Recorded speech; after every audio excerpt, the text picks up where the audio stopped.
नमस्कार, मैं हूं बद्री नौटियाल। जैसा आप जान रहे हैं, उत्तराखंड के विभिन्न इलाकों में, पर्वतीय इलाकों में आजकल रामलीलाओं का मंचन हो रहा है और बड़ी संख्या में लोग रामलीला को देखने इन मंचों पर पहुंच रहे हैं। मैं इस समय अपर बाजार रुद्रप्रयाग में मौजूद हूं और आज रुद्रप्रयाग अपर बाजार में अंगद रावण संवाद लीला का मंचन किया जा रहा है। और आप लोगों के सामने एक विशेष बात इसलिए मैं इस इंटरव्यू को कर रहा हूं क्योंकि दो कलाकार मेरे बीच ऐसे हैं जो अंगद रावण संवाद के रूप में विशेष पहचान रखते हैं। न केवल रुद्रप्रयाग बल्कि कई जगहों पर आपके अंगद रावण संवाद सुर्खियों में रहे हैं। तमाम लोगों ने इस संवाद को सराहा है। आज मैं उन्हीं से बातचीत करूंगा क्योंकि इसके बाद आप इन दोनों कलाकारों को मंच पर देखेंगे। तो इससे पहले मैं आप लोगों से बातचीत करना चाह रहा हूं क्योंकि एक संयोग है कि दोनों कलाकार मेरे बीच इस समय मौजूद हैं। सबसे पहले मैं बद्री भट्ट जी हैं, अधिशासी अधिकारी हैं विकास नगर में। आज उन्हीं से बात करूंगा कि अंगद रावण संवाद में किस तरह उनकी भूमिका रहती है। भट्ट जी, सबसे बड़े स्वागत है जी। आपका नमस्कार बहुत बहुत सभी का। मैं आप लोगों का हार्दिक धन्यवाद देता हूं कि आपने मुझे आज अपने चैनल के माध्यम से यहाँ पर आमंत्रित किया है। निश्चित रूप से ही मैं हर साल यहाँ पर अंगद का मंचन करने के लिए आता हूँ और निश्चित रूप से ही क्योंकि रामादल में अंगद एक बहुत बड़ी भूमिका है। भगवान राम ये चाहते नहीं थे कि युद्ध हो, किसी भी तरह से वो युद्ध को रोकना चाहते थे क्योंकि कहीं ना कहीं रावण के पूरे कुटुंब का अहित इसमें था और उन्होंने इस निमित्त जो है अंगद को चुना और उन्होंने ये कहा कि अंगद, तुम नीति के ज्ञाता हो, हर विधि से रावण को जाकर तुम समझाओ। और तो ये समझाने का सिलसिला चलता है तो निश्चित रूप से ही अंगद अपने विवेक से, अपनी बुद्धि से रावण को हर योजन से समझाने का प्रयास करता है कि क्या क्या हानियां होंगी, युद्ध की विभीषिका क्या होगी। लेकिन इसके बाद भी जब रावण अपने अहंकार से चूर रहता है तो अंततः युद्ध की ओर जाना ही पड़ता है। तो ये एक बहुत ही अच्छा संवाद है अंगद और रावण का, क्योंकि इसमें ज्ञान है, इसमें हमें प्रेरणा मिलती है। तो निश्चित रूप से ये हमारा एक लोकप्रिय संवाद है और हमारी कोशिश रहती है कि हम इसे अच्छे से करें। कुछ समय पहले अंगद रावण संवाद को उस रूप में नहीं जाना जाता क्योंकि कलाकार उस तरह के अभिनय में माहिर नहीं थे। कुछ समय से अंगद रावण संवाद को एक विशिष्ट पहचान मिली है और लोग बड़ी संख्या में देखने पाते हैं। पिछले कई सालों से हम देख रहे हैं कि अंगद रावण संवाद एक ऐसा मंचन है जिसको देखने के लिए दूर दूर से लोग देखने पहुंचते हैं क्योंकि पहले अंगद रावण संवाद को समझने में मुश्किलें होती थी। अब उसमें लोग ज्यादा इंटरेस्ट लेते हैं, कारण क्या? जी बिल्कुल, देखिए अंगद रावण संवाद लगातार अनवरत रूप से चलता है क्योंकि हम लोग इसमें कोशिश करते हैं कि राधे श्याम, चौपाई, रागनी के माध्यम से हम अपनी बात को यहाँ पर रखते हैं। अंगद और रावण का संवाद सजीव रूप से हम लोग यहाँ पर प्रकट करते हैं और हमारी ये कोशिश रहती है कि हर इंसान इस संवाद का आनंद ले। और अब ये कारण है कि क्योंकि जो इसके हमने शुरू से ही इसकी एक संरचना ऐसी डाल दी है यहाँ पर कि सभी लोग इसको बहुत पसंद करते हैं क्योंकि ये संवाद है भी देखने लायक। अशोक चौधरी जी हमारे साथ हैं। रावण की भूमिका में आपने तमाम मंचों पर उन्हें देखा होगा। चौधरी साहब, आज अंगद रावण संवाद है, किस तरह की उम्मीदें आपको रहती है इस संवाद से? देखिए, मेरा जीवन का और रामलीला के मंच का सबसे बेहतर ये संवाद है। जब से हमने रामलीला खेलनी शुरू की तो शुरुआत में हमें लगा कि अंगद रावण संवाद एक औपचारिकता है, लेकिन धीरे धीरे जब हम समझे, मैंने देखा और कलाकार मेरे सामने बेहतर आए, अर्थ समझा, तो मुझे लगा कि यही सबसे बड़ा संवाद है। क्योंकि युद्ध मानव जीवन की सबसे बड़ी त्रासदी है, ये सभी जानते हैं। चाहे वो कुरुक्षेत्र का युद्ध हो, चाहे राम रावण का युद्ध हो या अन्य युद्ध हो, मानव जीवन की हानि हुई और उसकी कीमत हमेशा इस मानव सभ्यता को चुकानी पड़ी। तो राम जी ने इस बात को समझा, उन्होंने जाना कि अगर रावण से युद्ध हुआ तो बहुत भीषण प्रलय आएगी, बहुत संख्या में मानव हानि होगी या राक्षस कुल की हानि होगी। इसीलिए उन्होंने अंगद को, जो बहुत चतुर था, बुद्धिमान था, उसे भेजा कि ताकि युद्ध टले। आज ये पूरा संवाद इसी पे है। और आप देखेंगे कि अंगद आखिरी कोशिश भी अपनी युद्ध टालने की करता है, युद्ध टलता रहे। वो रावण को बताता है कि अगर दोनों तरफ युद्ध होगा तो कितनी लाशें इस लंका की गलियों में बिछेंगी, और अगर संधि होगी कितनी शांति होगी। खैर रावण नहीं समझा, आज उसी का सार आपको यहाँ पे दिखाई देगा। चौधरी साहब, आज के दौर में अंगद रावण संवाद रामलीलाओं में आकर्षण का केंद्र बना रहता है। कई जगहों पर हम देखते हैं अब बड़ी संख्या में लोग अंगद रावण संवाद को देखने आते हैं। क्या आप दर्शकों से क्या उम्मीद आप रखते हैं जब आप मंच पर होते हैं? एक्चुअल आज का दर्शक बहुत स्मार्ट है, बहुत बुद्धिमान है, और अगर भीड़ आ रही है पहले की बदौलत तो इसका मतलब है कि दर्शक पहले की बदौलत ज्यादा समझदार हुआ है और समझ रहा है एक एक चीज को, इसीलिए उसका इंटरेस्ट जगा है। ये बहुत जरूरी नहीं कि हम बहुत अच्छा अभिनय कर रहे हैं, हमसे पहले भी बहुत अच्छे अभिनय वाले रहे, हम बहुत अच्छा अभिनय लोगों ने किया, लेकिन दर्शकों ने अब समझा। इतनी भीड़ यहाँ पे आती है, समझते हैं जो पाठ हम यहाँ पे गाते हैं वो हमसे पहले गुनगुनाते हैं। और क्योंकि परिदृश्य पूरा अंतर्राष्ट्रीय ऐसा ही चल रहा है, युद्ध का माहौल है। आज आप इजराइल को देखिएगा और इजराइल और हमास में कैसा युद्ध चल रहा है, तो लोग याद करते हैं कि काश कोई अंगद जैसा दूत आज भी हो जो शांति की गुहार करे, और काश ऐसा हो कि शांति छाए। भट्ट साहब, अंगद रावण संवाद में आपको जब आप मंच पर होते हैं तो आप किस तरह की उम्मीदें लोगों से रखते हैं, या फिर अपने अभिनय से आप कितना संतुष्ट रहते हैं? देखिए, निश्चित रूप से ही, क्योंकि मैं बड़े मन से ही इस अभिनय को करता हूं, और जो हमारे अग्रजी जो हमारे कलाकार थे उनसे मैंने सीखा भी है। क्योंकि जैसे मैंने पहले भी आपके एक इंटरव्यू में कहा है कि एक कलाकार को जो ये चाहता है कि वो इसमें डूबे, तो इसमें डूबना एक बहुत बड़ी बात है, और हम लोग निश्चित रूप से ही इस अभिनय में डूब के इसको करते हैं। जैसे मेरे सामने हमारे लंकेश के रोल में अशोक चौधरी जी हैं, तो लंबा संवाद मेरा इनसे रहा है। जब मैं राम का पार्ट भी खेलता था तब भी ये रावण की भूमिका में थे, तो इनके साथ में पहले से ही संवाद बहुत अच्छा रहा है। और अंगद रावण संवाद में ये हम दोनों का ही मतलब ये प्रयास रहता है कि हम लोगों का भरपूर मनोरंजन करें, लोगों को एक अच्छी शिक्षा मिले।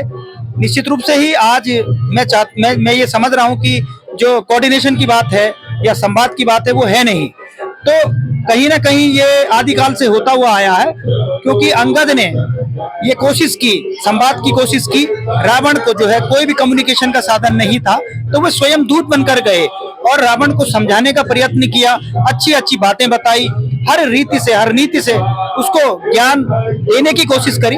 लेकिन रावण अहंकार में चूर था, उन्होंने जो है अंगद की नहीं सुनी है। तो आज के युग में भी कहीं ना कहीं एक मीडिएटर की हर जगह एक भूमिका होती है, और वो ये कोशिश करता है कि समाज में एक अच्छा संतुलन रहे, समाज में एक अच्छा वातावरण रहे।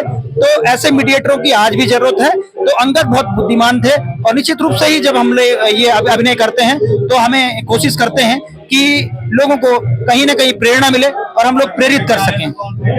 आप हमारे साथ बने रहे, दोनों कलाकार मंच पर हम आपका अभिनय दिखाएंगे, लगातार हमारे साथ बने रहे, क्योंकि अंगद रावण संवाद का आज मंचन है, इतिहास का पर्व है। आप हमारे साथ बने रहे अंगद रावण संवाद। सभा में उपस्थित सभी महानुभावों को मेरा नमस्कार।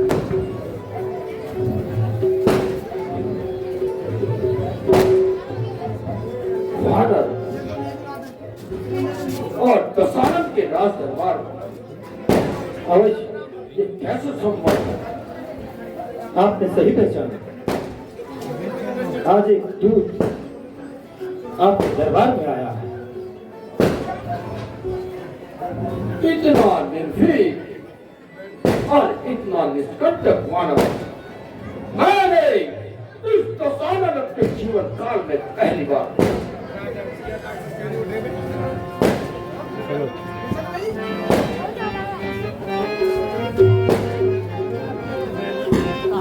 कहाँ से आया ये तू बंदर, कहाँ से आया ये तू बंदर, कहाँ से आया रे तू बंदर,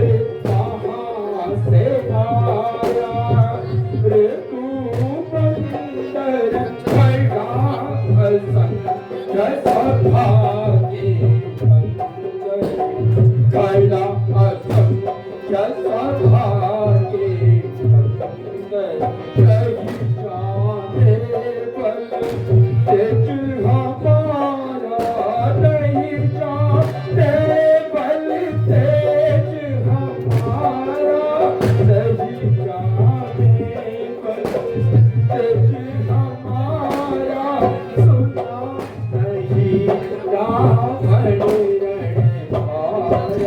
सुना मानव कैसे इस दशानन के राजमहल में चले आए? क्या तुमने अपने कानों से दशानन रावण का नाम नहीं सुना था? सुना, और मैं उसी निमित्त आया। और सुनो, मैं क्यों आया हूँ ये भी तुम्हें बताना चाहूंगा।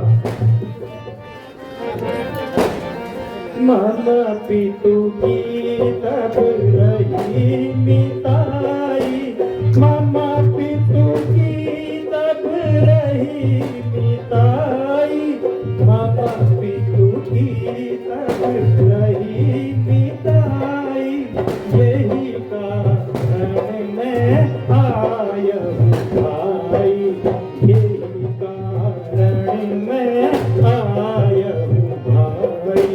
बुरा किया सी नहीं हर लाया, बुरा किया सी नहीं हर लाया, बुला बुला दास्या को दाग लगाया, बुला बुला दास्या को दाग लगाया।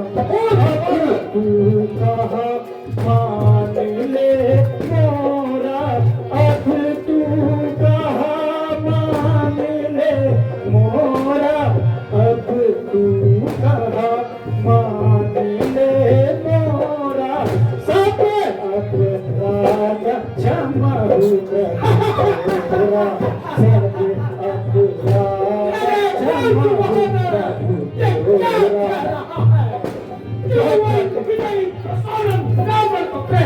तुमने बहुत ही बुरा कृत्य किया है रावण।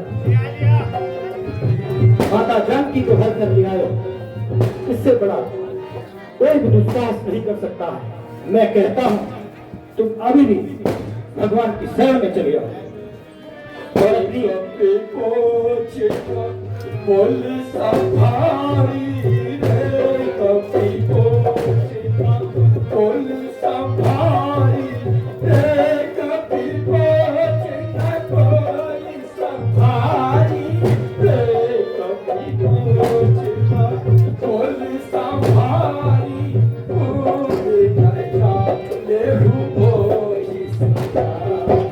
अरे तुम मुझे नहीं जानते। जानता हूँ कैसी बातें कर रही हो? सही कह रहा हूँ। नीचे नाम जग कर भाई, कहो नीचे नाम जग कर भाई, यही नाते मैं मानू निताई। तुम कहते हो कि मैं तुम्हारे पिता का मित्र हूँ, अवश्य।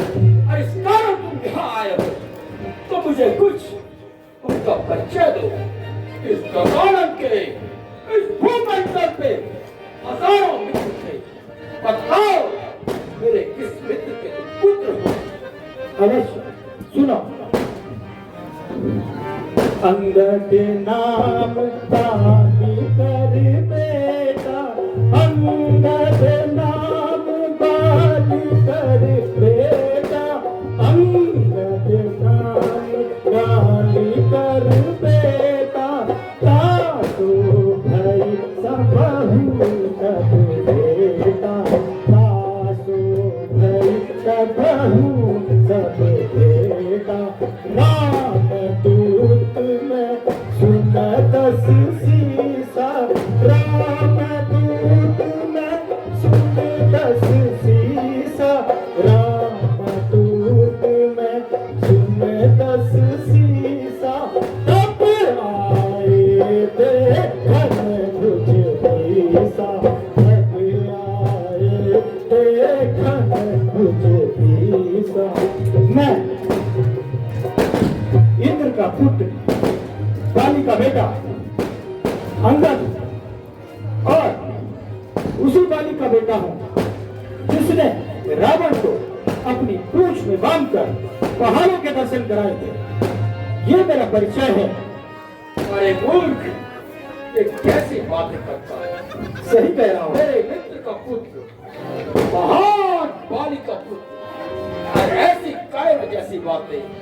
ये अंगद बालिकर बालक है, अंगद बालिकर बालक है, अंगद बालिकर बालक है, अंगद बालिकर बालक उपजा में फूल बालक उपजा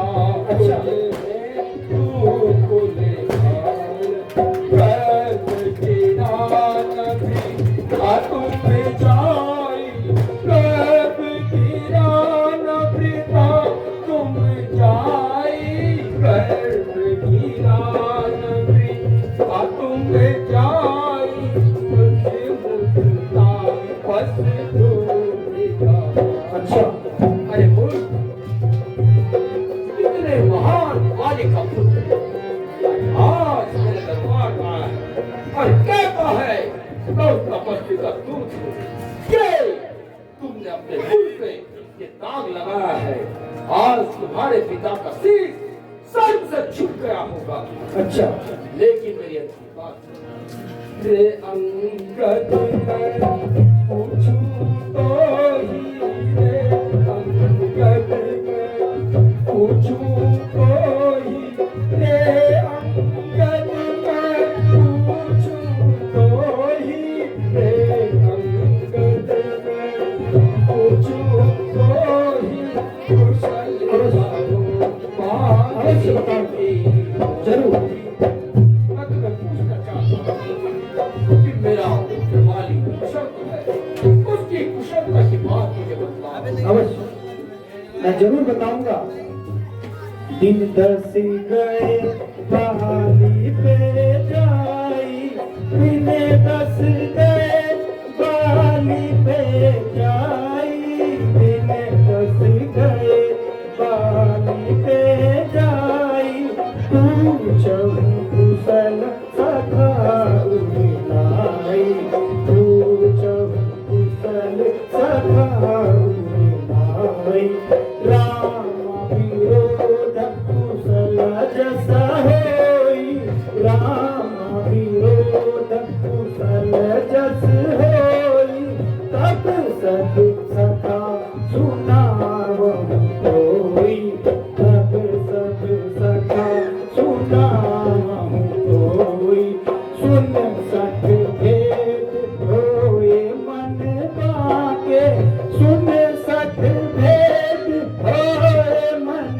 बाके, सुन सक भेद होए मन बाके, श्री रघुवीर हृदय नहीं जागे, श्री रघुवीर हृदय नहीं जागे।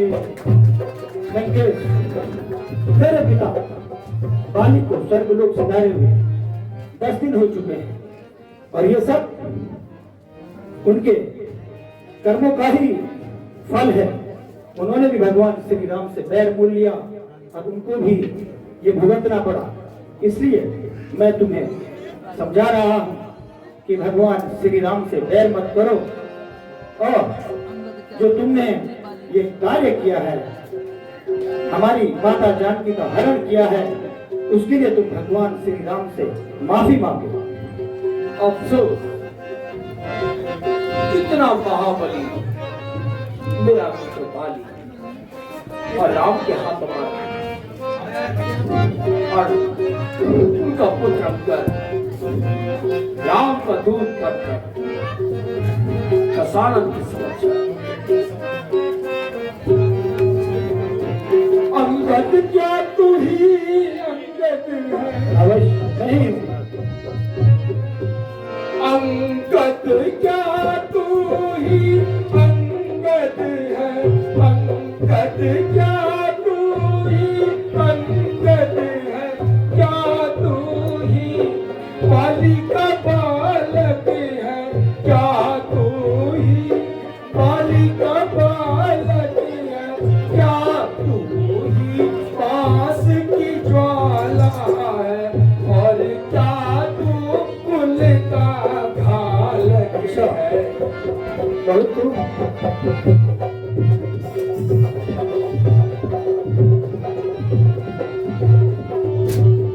क्या तुम्हें कुर्बानी और पानी के पुत्र संघारा जिसने बाली बाप संघारा जिसने बाली बाप संघारा जिसने बाली बाप धिक है तू उसका दास हुआ धिक है तू उसका दास हुआ जो पेट पिता है तेरे उस पर न तुझे विश्वास हुआ। जिसने तुम्हारे पिता पानी का व्रत किया आज तो अपने घर छोड़े उसके पीछे पीछे दासों की भांति घूम रहे और जो तुम्हारे पिता का मित्र था उस पर तुम्हें तारीफ में विश्वास नहीं। अंगद सुना तुम मेरे पुत्र समान हो अवश्य और मेरा एक सुझाव तुम्हारे लिए है मेरी बात मानो अवश्य। अब भी तू मुझसे मिल जाए अच्छा बहुत तू मेरा प्रस्ताव सुन रहा अब भी तू मुझसे मिल जाए अब भी तू मुझसे मिल जाए तो तेरी शुभ गति बन जाए तो तेरी शुभ गति हो जाए इस बड़े काजल का तू कल से सेनापति बन जाए विचार करने योग्य है बहुत सुंदर प्रस्ताव है यदि तुम मेरी ओर तो मैं तुम्हें कल ही लंका का मुख्य सेनापति नियुक्त करूंगा मेरे प्रस्ताव पर विचार करो। अवश्य बहुत ही सुंदर प्रस्ताव है लेकिन कुछ मेरी भी सुनो। मैं यह सेवा करता परम मैं यह सेवा करता परंतु मुझ में इतनी योग्यता कहाँ मुझ में इतनी योग्यता कहाँ लंका का सेनाध्यक्ष बनूं वह बुद्धि और वीरता कहाँ।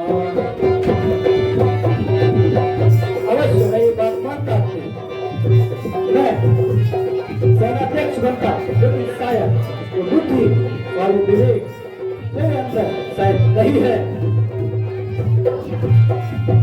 सेनापति अगर चाहते हो सेनापति अगर चाहते हो तो रामा दल में फाजिल हो तो रामा दल में फाजिल हो तो चार नहीं सैकड़ों वहाँ सेनापति बनने लायक है। अगर तुम सेनापति ही चाहते हो तो रामादल में फाजिल होकर देखो वहाँ मुझसे भी एक से वीर पड़ेंगे दो नहीं चार नहीं सैकड़ों हैं जो वहाँ पर सेनापति बन सकते हैं। इसलिए त्याग कर वैभव इसलिए त्याग कर वैभव सीता उनको अर्पण करिए सीता उनको अर्पण करिए कीजिए सिंधी रघुनायक से सीता उनको अर्पण करिए। इसलिए अभी वैभव जाकर आप संधि करें और माता जानकी को उनको अर्पण कहते और जो आपने बताया है तो उसका भी मैं उत्तर दूंगा। अन्यथा एक विभीषण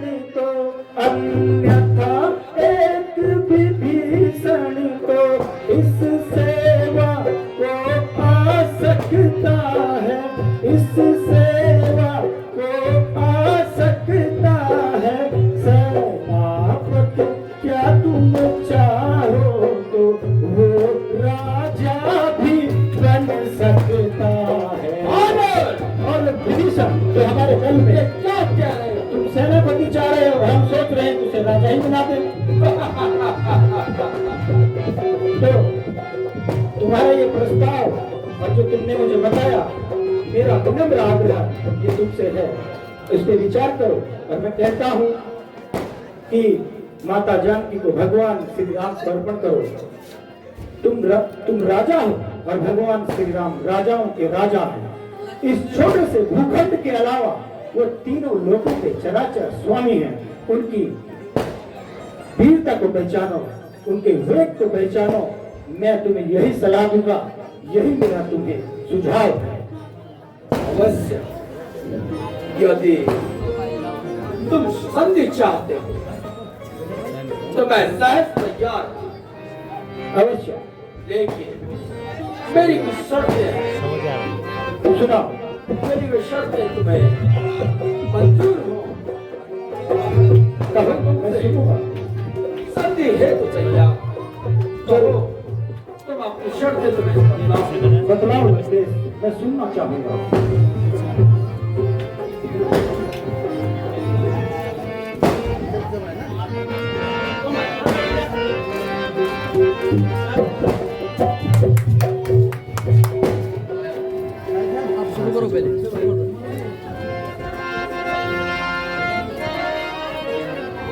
ठीक है, यदि तुम संधि चाहते हो तो मेरी शर्तें सुनो। सुनाओ। अच्छा, यदि संधि चाहते हो, अच्छा, मेरी शर्तें तुम ध्यानपूर्वक सुनो। सुन रहा हूं। अच्छा, यदि संधि चाहते हो, स्वीकार मुझे इन शर्तों पर, स्वीकार मुझे इन शर्तों पर। पहले दे वेद विभीषण को सर रखे मेरे चरणों पर। अच्छा, अवश्य, सुंदर सुझाव। ये मेरी पहली शर्त कि यदि तुम संधि चाहते हो अवश्य, तो उस पुरद्रोही विभीषण को मेरे दरबार में भेजा जाए और वो मेरे चरणों में अपना शीश रखकर मुझसे प्राणों की भिक्षा मांगे, मुझसे माफी मांगे। बहुत ही सुंदर सुझाव। दूसरा सुनाओ। ये स्वीकार हो तो मैं दूसरी शर्त आपको सुनाऊं। आप सुनाइए लंकेश।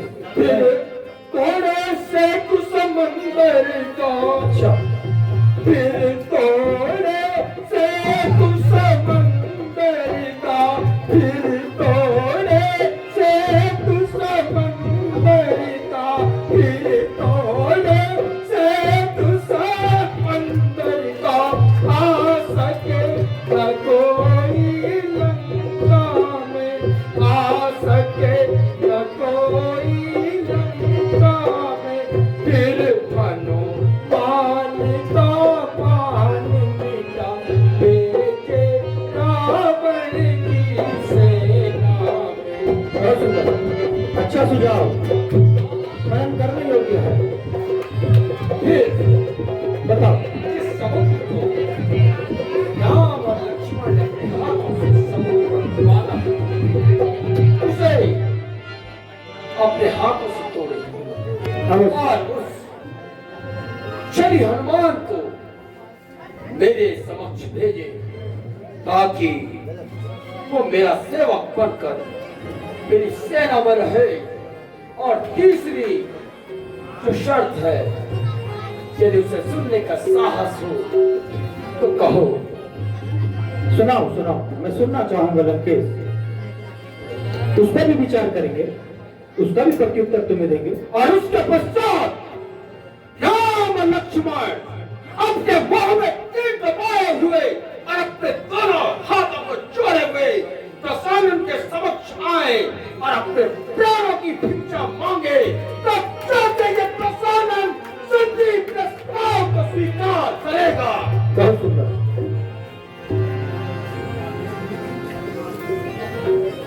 आपकी शर्तें मैंने सुन ली हैं और अब मेरा भी सुन लीजिए। बस इतना ही यार अधिक लंके से। अरे बस इतना ही यार, अधिक यहाँ तो सर पे साधारण है, यहाँ तो सर पे साधारण है। मैं जाकर उनसे कह दूंगा चारों बातें साधारण है। बहुत ही समझ सकते हैं। और मैं भगवान श्री राम से जाकर ये सब कह भी दूंगा। और सुनो,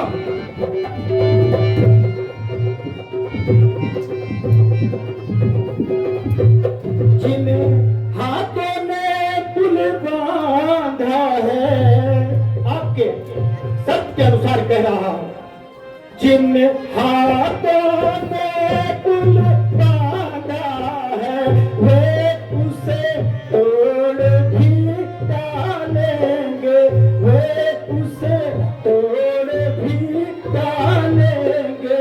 लंका का मान भी भीषण है, लंका में उसे पठा देंगे। जिन हाथों ने पुल का निर्माण किया है, निश्चित रूप से वे हाथ उस पुल को तोड़ भी सकते हैं। और लंका का मान विभीषण है तो लंका में उसे पठा देंगे। और सुनो, ये सारी हानियां हुई, हम भरपाई कर देंगे। जो हुई हानियां अब तक है, जो हुई हानियां अब तक है, उन सब को तो हम भर देंगे, उन सब को तो हम भर देंगे। पर एक हुई है महाहानि, बोलो कैसे पूरी होगी। ये सब और ये हानियां सारी भर देंगे हम। लेकिन एक महाहानि हुई है, शायद उसका ज्ञान तुम्हें नहीं है, उस हानि के बारे में तुमने कहीं चर्चा ही नहीं करी। और वो हानि क्या है मैं तुम्हें बताता हूँ। जब जब तुम घर में जाओगे, जब जब तुम घर में जाओगे, तब तक नजरों में आएगी, तब तक नजरों में आएगी। त्रिशूल पर रखा की नाक कटी, बोलो कैसे जुड़वाओ। महाहानि तुम्हारी बहन नाक है, कैसे जुड़वाओगे ये मुझे बताओ। इस हानि को कैसे भरोगे लंके?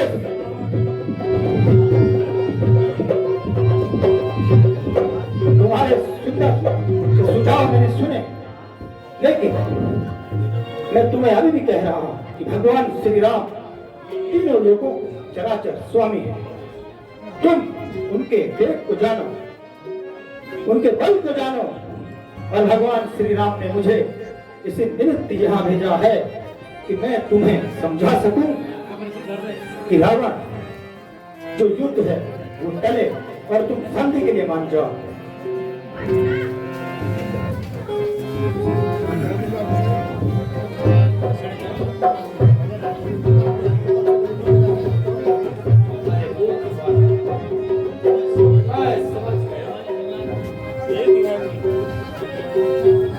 संधि संदेश भेजने वाले अवश्य ही कायर होते हैं। ये तुम्हारी सोच है। वह युद्ध से डरते हैं, वे अपनी मृत्यु भय से भयभीत हैं। ऐसा कदापि नहीं है। लेकिन रसानंद ऐसा नहीं है। जो कायर और भयातुर है,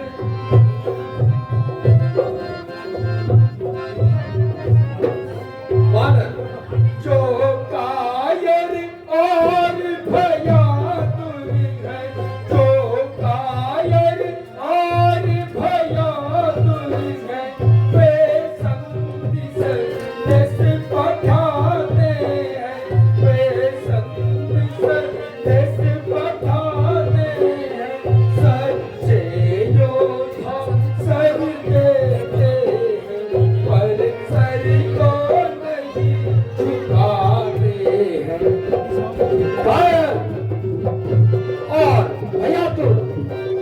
वही सत्य की बात करते हैं। अच्छा, धोखा होता है तो कभी भी युद्ध से पीछे नहीं हटता।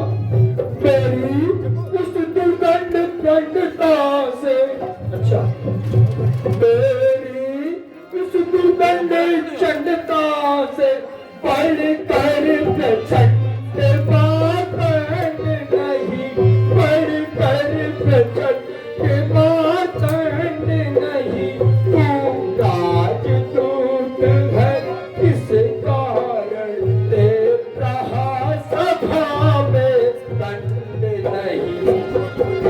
तुम राजदूत हो, इसीलिए तुम अभी तक यहाँ पे जिंदा हो, क्योंकि मर्यादा कहती है कि राजदूत का वध नहीं करना चाहिए। लंकेश, तुम अपने आप को बलशाली कह रहे हो, भगवान श्री राम को एक तुच्छ सा साधारण सा इंसान बता रहे हो। अरे, जिन्होंने तुम्हारी नानी ताड़का का वध कर दिया, जिन्होंने तुम्हारे मामा मारिच का वध कर दिया, जिन्होंने तुम्हारे भाई घर और दूसरों को मार डाला, वो क्या एक साधारण व्यक्ति हो सकता है? मैं अभी भी तुम्हें कह रहा हूं कि भगवान श्री राम तीनों लोकों के चराचर स्वामी है। वो साधारण इंसान नहीं है। स्वयं शिव और ब्रह्मा भगवान श्री राम की, भगवान की आराधना करते हैं। मैं अभी भी तुम्हें कह रहा हूं कि इस भूखंड से तीनों लोक तक भगवान श्री राम स्थापित हैं।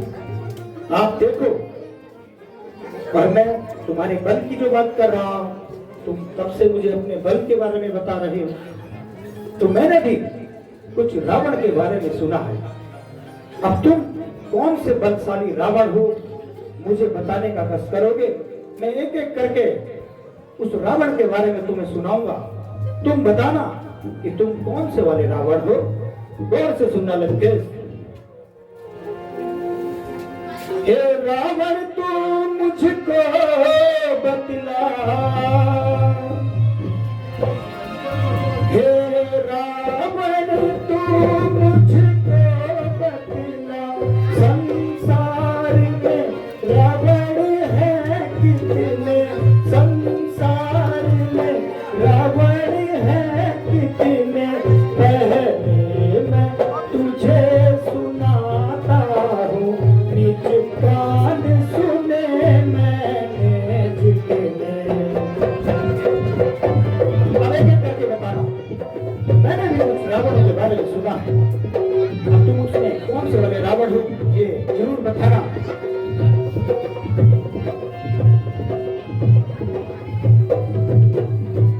एक रावण वो कहलाता है, एक रावण वो कहलाता है, जो बाल जीत ले पताल गया, जो बाल जीत ले पताल गया। फिर हम जैसे बच्चों ने ही उसको घुड़साल में बांधा था। पाताल में गया और हम जैसे बच्चों ने उसे घुड़साला में बांध के रखा। बताओ, क्या तुम वही वाले रावण हो? नहीं, मैं रावण नहीं। ये किंवदंतियां तुम्हें किसने सुनाई? मैंने ये किंवदंतियां सुनी हैं, और उस किंवदंती का एक भाग, एक रावण ये भी है। एक रावण वो कहलाता है, लगे, एक रावण वो कहलाता है, सठ मास बाल के बदल रहा, सठ मास बाल के बदल रहा, अंगड़ाई बाल की लेने पर छुटकारा उसने पाया था। और एक रावण वो है तो 6 मास बाली के पेट में रहा, और बाली, जब बाली ने अंगड़ाई ली तो वो रावण हुआ। तो बताओ, क्या तुम वही वाले रावण हो? और एक और है, एक और रावण है जिसके बारे में मैंने किंवदंतियां सुनी है। एक रावण वह कहलाता है,